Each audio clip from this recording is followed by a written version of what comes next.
참 너무 많이 말해서 질리면서도 그래도 붙잡을 수밖에 없는 것이 우리나라에서 반도체와 또 삼성전자, SK하이닉스의 앞으로의 흐름들, 전망들인데요. 과연 어떻게 우리가 전망을 하고 또 대응 전략을 짤 수 있을지 오늘 이분과 함께 이야기 나눠보도록 하겠습니다. 유진투자증권 이승우 리서치센터장과 함께합니다. 어서 오십시오. 네, 안녕하세요. 네, 안녕하세요. 오늘 여러 가지 질문을 드리겠습니다만은 전체적인 골자 자체는 환경은 전문가들이 다들 좋다고 하는데 주가는 왜 이렇게 못 갑니까? 라는 어떤 기조가 아닐까 싶습니다. 일단은 반도체 슈퍼사이클이 이제 시작됐다라고까지 얘기를 하는 사람들이 있지만 개인 투자자들은 주가의 흐름으로 그걸 체감하게 되니까 좀 체감은 좀 덜 될 것 같습니다. 현재 산업계 상황은 센터장님께서는 어떻게 파악하고 계십니까? 연초부터 이제 슈퍼사이클에 대한 기대감이 많았는데요. 네. 글쎄요, 뭐 제 경험상 보면은 슈퍼사이클을 미리 맞춘 적은 별로 없습니다, 사실은. 그러니까 제가 개인적으로 생각하는 슈퍼사이클이라고 하는 거는 2년 연속 그 연평균 D램 가격이 올라갔을 때 이제 슈퍼사이클이라고 얘기하는데 네. 올해 처음 오른 거잖아요. 예. 그럼 내년까지 올라야지 사실 슈퍼사이클이 완성이 되는 건데 내년은 지금 퀘스천이거든요. 그리고 이제 지금 슈퍼사이클이라고 하는 거는 뭐 D램이나 낸드 쪽보다는 사실은 엄밀히 말하면 파운드리 슈퍼사이클이라고 보는 게 맞습니다. 그래서 예. 저는 사실은 이제 슈퍼사이클이라는 표현을 별로 좋아하진 않아요. 왜냐면 제가 지금까지 애널리스트 생활 굉장히 좀 오래 한 편인데 지금까지 두 번 있었습니다. 두 번. 네. 그리고 그 한 번은 사실 제가 애널리스트 하기 전에 있었던 것이고 20년 동안 딱 한 번 있었거든요. 근데 이게 끝난 지 얼마 안 되는데 바로 또다시 슈퍼사이클이 올 가능성은 그렇게 높지 않다고 봤었어요. 그래서 처음부터 사실 연초에 뭐 분위기가 좋았잖아요. 그때 너무 좀 기대감이 높았던 것들이 지금 원인이고요. 지금 상황은 좋은 거는 사실입니다. 네. 좋은 거는 분명하지만 이제 중요한 거는 여기서 조금 엇갈리는 지표들이 나오고 있는데 뭐냐면은 반도체는 굉장히 좋습니다. 그거는 뭐 D램도 좋고 파운드리도 좋고 낸도 다 좋은데 최근에 보면은 그 PC나 또는 이 스마트폰의 수요가 과연 이게 계속 좋을 건지에 대해서 퀘스천이 생기고 있어요. 실제로 대만 업체들의 월별 매출액을 보면은 반도체랑 부품 업체들은 굉장히 좋은데 네. 이 노트북 조립 업체들, 그 전 세계 노트북의 한 80%가 대만 업체들에 의해서 조립이 되는데 그쪽은 매출이 모양이 별로 안 좋습니다. 지금 전년 대비 마이너스가 나고 있고. 근데 이거는 사실은 우리가 엄밀하게 따져보면은 반도체랑 이 세트는 장기적으로 보면 같은 방향으로 가야 되는 게 맞거든요. 네. 장기적으로 보면 뭐 일시적으로 좀 틀릴 수가 있지만, 근데 지금 다르게 가고 있어요. 그럼 나중에는 어떻게 될 거냐면은 그러면 이제 두 가지가 있는 거죠. 하반기부터 내년까지 가면서 세트가 다시 확 좋아지든지 아니면 반도체가 떨어지든지 이래야지 네. 사실 균형이 맞춰지는 거거든요. 근데 이제 과연 그러면 첫 번째일 거냐, 두 번째일 거냐 이제 이건데 지금 시장에서는 좀 우려를 하는 거죠. 그러니까 어저께도 보면은 미국의 뭐 델타 바이러스 우려 때문에 사실 시장이 빠지긴 했지만 어쨌든 그 와중에 이제 10년물 국채 금리가 굉장히 폭락을 했습니다. 네. 그 얘기는 결국 이제 장기 성장성에 대해서 좀 퀘스천이 좀 생기기 시작을 했다는 것이고 그러면은 내년도에 계속해서 지금 IT 경기가 좋을 거냐 그거에 대해서 이제 의문점이 생기면서 사실은 뭐 삼성전자만 그런 게 아니라 우리 뭐 TSMC도 실적 굉장히 좋았고 네. 마이크론도 실적이 굉장히 좋았지만 주가는 빠졌거든요. 그래서 그런 것들이 공통적으로 나타나는 현상이다 이렇게 좀 보고 있습니다. 얘기를 해주신 것처럼 우리의 기대감은 굉장히 높았었는데 오히려 내년에 대한 퀘스천 마크가 좀 붙다 보니까 주가 상황들이 그대로 여기에 좀 반영되지 않나 그래서 횡보를 하는 것이 아닌가라는 생각을 하게 되는데요. 그러면 조금 더 좀 구체화시켜서 삼성전자 얘기도 해보도록 하겠습니다. TSMC를 빠르게 따라가야 되는데 오히려 지난해 4분기와 비교했을 때 1분기 점유율은 한 1%포인트가 빠졌고 오히려 인텔이 글로벌 파운드리 인수 검토한다라는 소식이 나오면서 뭐 이리 치고 저리 치는 거 아니냐 뭐 이런 걱정들까지 있거든요. 지금 삼성전자 상황은 좀 어떻게 보고 계십니까? 일단 삼성전자 그리고 국내 투자자들 입장에서 보면은 좋은 뉴스가 아니죠. 네. 예. 그 인텔이 지금 M&A를 하면서 파운드리를 치고 나가겠다고 얘기를 했는데 그거를 우리가 원하는 삼성전자가 그렇게 하기를 원했던 거죠. 예, 삼성전자가 파운드리에서 뭐 M&A 또는 그렇죠. 그 사업 구조 변경 뭐 이런 거를 통해서 돌파구를 마련해 주기를 원했는데 일단 별로 좋은 뉴스는 아닙니다. 물론 이제 글로벌 파운드리는 이에 대해서 부인을 하고 있어요. 저희가 뭐 아직 크게 실망할 정도는 아니지만 어쨌든 관련 내용을 주의 있게 봐야 될 필요가 있고요. 네. 삼성전자가 사실 좀 어떤 변화 예, 그런 모멘텀을 갖기를 좀 기대를 해봐야 될 것 같습니다. 결국에는 그 굵직한 뭔가 기대하던 M&A라는 돌파구가 있어야 되는데 그게 없다 보니까 삼성전자의 탄력 자체도 좀 떨어지는 게 아닌가 싶은데 어떤 주가 전망에 대해서도 센터장님께 잠깐만 좀 여쭤보겠습니다. 삼성전자에 대해서 이제 뭐 10만 전자는 되게 멀어 보이고 9만 전자만 빨리 좀 회복해도 좋겠다 싶긴 하지만 영업이익이 12조 5천억 원이 나와도 주가가 반응을 안 하니 이거 어떻게 해야 될지 좀 전망 어떻게 하십니까? 글쎄요, 뭐 참 안타깝죠. 근데 최근에 삼성전자 실적 발표를 보면 9분기 연속으로 시장 예상치를 상회하는 실적을 내고 있습니다. 네. 그러니까 이제 투자자들 입장에서는 삼성전자 어닝 서프라이즈는 그냥 당연한 거 아니냐, 예, 기본 변수 아니냐 이렇게 좀 생각을 하고 있는 거죠. 그래서 네. 실제로 그 9번의 서프라이즈 중에서도 주가가 오른 적이 그렇게 많지가 않아요. 생각만큼. 그러니까 저희가 결론을 내릴 수 있는 거는 삼성전자의 그 잠정 실적이 주가에 미치는 영향은 별로 상관이 없다. 그러면은 이제 중요한 거는 다음 분기 실적 아니겠느냐 하는 건데 저는 그것도 별로 상관이 없는 것 같아요. 왜냐면은 지금 다음 분기도 실적 좋을 거라는 걸 다 알고 있거든요. 아니 15조 얘기가 나오는데도 주가가 반응을 안 해요. 그렇습니다. 그래서 아까 이제 말씀드린 것처럼 지금 3분기나 4분기의 이슈가 아니라 내년도에 대한 이슈인 것 같아요. 내년도의 네. 이슈. 그래서 실제로 저희가 이제 삼성전자의 주가 고점과 실적 고점을 좀 분석을 해보면은 사실 예전에는 그 정도까지 차이가 안 났거든요. 2010년도 이전에는 거의 동행하거나 아니면 한 2, 3개월 정도 차이가 났는데 최근 들어서는 한 6개월에서 9개월 정도 네.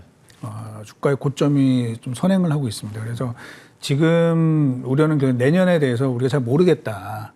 그러다 보니까 좀 탄력을 많이 못 받고 있는 그런 상황이고요. 장기적으로 보면은 삼성전자 주가가 큰 상승, 빅 랠리가 나왔을 때, 예를 들면 2배에서 3배 정도 주가가 올랐을 때, 네. 그리고 나면은 사실은 어느 정도 기간 조정 또는 뭐 가격 조정을 좀 거치는 게 일반적입니다. 네. 그래서 이제 그 시기를 저희가 가늠할 수는 없지만 대략 한 9개월에서 12개월 정도의 조정을 거치거든요. 근데 네. 올해 1월 달에 고점이었기 때문에 뭐 제 생각에는 올해 한 4분기 정도부터는 한번 좀 분위기를 좀 바꿀 그런 시점이 오지 않을까 그렇게 생각을 해보고 있습니다. 마음이 너무 무거워지네요. 듣다 보니까 거의 주가 자체가 자로 잰 것처럼 일자로 횡보를 하고 있는 상황인데 참 조금 더 기다려야 되겠다. 그러면 지금 이거를 그러니까 센터장님의 예견과 전망을 좀 깨트릴 수 있는 단 한 가지 모멘텀은 결국 M&A밖에 없다고 판단하십니까? 아니 뭐 꼭 M&A가 아니더라도 어떤 네. 변화가 나와야 될 것 같아요. 그러니까 삼성전자 제가 이제 다른 프로에서 몇 번 말씀드린 적이 있는데 뭐 또 말씀드리자면 삼성전자가 매출 200조를 넘어간 게 2012년도예요. 네. 근데 지금 작년도 이제 올해는 좀 많이 증가할 것 같지만 작년도에 매출이 236조였거든요. 그러니까 8년 동안 36조 원 정도 증가했습니다. 그러니까 연평균 매출액 증가율이 한 2% 정도밖에 안 되는 거예요. 네. 너무 낮죠. 최근에 주식시장의 그런 분위기는 뭐냐면 성장주에 더 많은 프리미엄을 준다 뭐 이런 건데 좀 그런 모습이 안 나타났습니다. 그러면 그런 성장을 물론 이제 삼성전자는 여러 사업부가 섞여 있기 때문에 너무 단순하게 이렇게 딱 얘기하기는 어렵지만 어쨌든 성장을 할 수 있는 어떤 변화 그게 뭐 M&A가 됐든 아니면 이 사업의 그런 뭐 분할이라든지 뭐 이런 변화들이 좀 나타나서 어떤 모멘텀이 나오는 게 좀 중요하지 않을까 그렇게 생각을 하고 있습니다. 예, 그런 변화와 모멘텀들이 좀 나오길 바라보도록 하겠습니다. 그런데 그렇게 큰 일들이 갑자기 내일 하루아침에 나오는 건 아니기 때문에 조금 더 인내심을 가지고 좀 흐름을 지켜봐야 될 것 같고요. SK하이닉스는 좀 어떻게 보시는지 여기는 반도체만 하는 기업이다 보니까 어떤 내년 물음표가 좀 더 크게 느껴질 수도 있을 것 같습니다. SK하이닉스 어떤 전망하고 계십니까? 뭐 실적은 저희가 걱정을 안 해요. 네. 뭐 2분기 실적도 굉장히 좋을 것이고 3분기는 더 좋을 것이고. 근데 마찬가지 이야기입니다. 결국 주가는 그 내년도에 대해서 이제 물음표가 찍히는 것이고 현재 내년도에 과연 PC 수요가 어떻게 될 거냐 또는 뭐 모바일 수요가 어떻게 될 거냐 하는 이제 그 논란이고요. 지금 주요 시장 조사 기관들의 전망치를 보면 올해 PC 성장률을 10% 후반대를 보고 있습니다. 네. 내년도는 지금 마이너스를 보고 있거든요. 물론 내년도 가면 또 바뀔 수가 있습니다. 사실은 올 초만 하더라도 올해 연간 PC 성장률을 5% 이내로 갔었거든요. 네. 근데 실제로는 지금 뭐 코로나가 뭐 계속 되면서 결국은 PC 수요가 더 높아진 거예요. 내년도도 또 바뀔 수는 있지만 지금 현재 분위기는 그렇다는 겁니다. 그래서 그런 우려, 그러니까 내년도 PC 성장률의 급격한 둔화, 그거에 대한 우려가 좀 해소가 되는 그 시간이 좀 필요하지 않을까라고 보고 있습니다. 역시 비슷한 맥락에서도 얘기를 해주셨고 SK 하이닉스의 오히려 주가 좀 탄력성 떨어지는 게 삼성전자보다 조금 더 하기 때문에 좀 걱정이 많으실 텐데요. 역시 좀 인내심을 가지고 반도체 관련해서는 좀 기다려 보셔야 될 것 같습니다. 다만 요즘에 또 앞 코너에서도 저희가 계속 말씀을 드렸던 것이 뭐 반도체건 2차 전지건 자동차건 어떤 완성차 업체보다는 소재 부품 장비 쪽으로 많은 분들이 관심을 갖고 실제로 주가 탄력성도 높은데요. 반도체와 관련해서도 좀 그러니까 탑티어 기업들이 대규모 투자를 발표했으니까 그네들은 돈을 많이 쓰겠지만 결국 그러면 그 밑에 있는 하위 뭐 장비나 부품 업체들은 좀 쇠를 받아갈 수 있지 않을까라는 전망들도 하긴 하거든요. 좀 어떻게 보십니까? 예, 뭐 전적으로 동의를 하고요. 지금 이제 반도체 산업은 아시는 것처럼 미국이 중국의 반도체 굴기를 굉장히 그 경계를 많이 하는 것이고 네. 또 미중의 갈등 때문에 서플라이 체인에 대한 어떤 재조정이 좀 일어나고 있습니다. 그 와중에 결국 과거에 비해서는 그 버퍼, 즉 안전 재고의 레벨이 좀 올라가는 상황이 좀 벌어지고 있습니다. 예. 그래서 예전에는 저희가 뭐 재고를 적게 가져가는 게 이 산업의 굉장히 중요한 경쟁력 포인트였는데 이제 지금은 안전성을 높이는 그런 밸류 체인을 구성하려고 노력을 하고 있고요. 그 와중에 당연히 투자가 증가할 것이고 그러면서 이제 장비 업체들이 수혜를 보게 될 가능성이 크고요. 또 하나는 이제 국내 업체들 같은 경우는 뭐 한일 이 반도체 무역 갈등 이런 이슈 때문에 국산화에 대한 니즈가 훨씬 더 높아졌어요. 네. 그러다 보니까 이 설비 투자 증가 플러스 이제 국산화 이슈 이런 것들이 합쳐져 가지고 국내 반도체 장비 소재주들은 물론 이제 지금이야 삼성전자 하이닉스 주가가 좀 힘이 없기 때문에 같이 어느 정도 영향을 받긴 하겠지만 장기적으로는 저희는 뭐 굉장히 추가 성장 여력이 굉장히 크다 이렇게 좀 보고 있습니다. 국내 반도체 소재 장비 부품주에 대해서는 역시 긍정적인 투자 의견을 줬고 오히려 주가 탄력성도 여기서 더 강하게 나타나고 있기 때문에 좀 포트폴리오 비중도 반도체 업종 내에서 좀 조절을 할 필요가 있어 보입니다.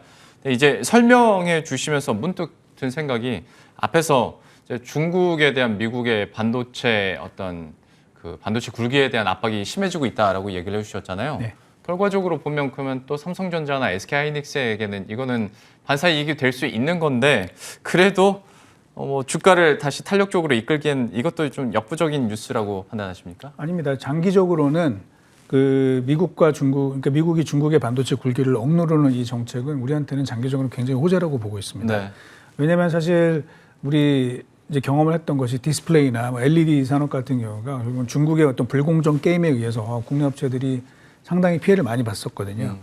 그런데 어쨌든 거기 반도체는 이제 미국이 개입을 하겠다는 거죠. 미국이 개입을 해가지고 어떤 중국이 마음대로 이렇게 활개 피지 못하게 그렇게 하게 되면서 결국 우리의 반도체 주도권은 좀 더 오래 지속이 될 수 있고요.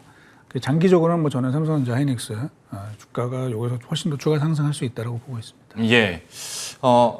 아무래도 소재 장비 부품주 갖고 계신 분들은 걱정이 덜하겠지만 삼성전자나 SK 하이닉스 갖고 계신 분들이 좀 고민이 많으실 것 같아서 제가 좀 센터장님께 꼬치꼬치 계속 재반복해서 여쭤보게 되는데요. 마지막으로 제가 듣기로 어떤 소부장 종목 가운데서 그래도 유망하게 보고 있는 기업이 있다고 그걸 말씀을 해주셨다고 들었는데 혹시 어떤 기업인지 얘기해 주실 수 있을까요? 근데 뭐 특별한 종목들은 아니고요.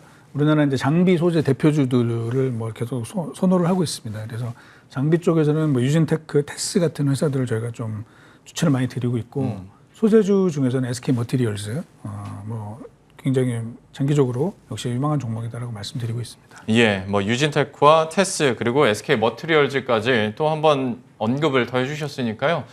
관련해서 관심 있으신 분들 역시 이 세 종목에 대한 흐름들도 앞으로 계속 체크하시면 좋을 것 같습니다. 오늘 반도체 업종은 좀 답답한 마음이 좀 풀어지셨기를 그리고 마음의 준비도 조금 더 단단히 하셨기를 바라면서 이 정도로 마무리 짓도록 하겠습니다. 유진투자증권 이승우 리서치센터장과 함께했습니다. 오늘 말씀 고맙습니다. 네.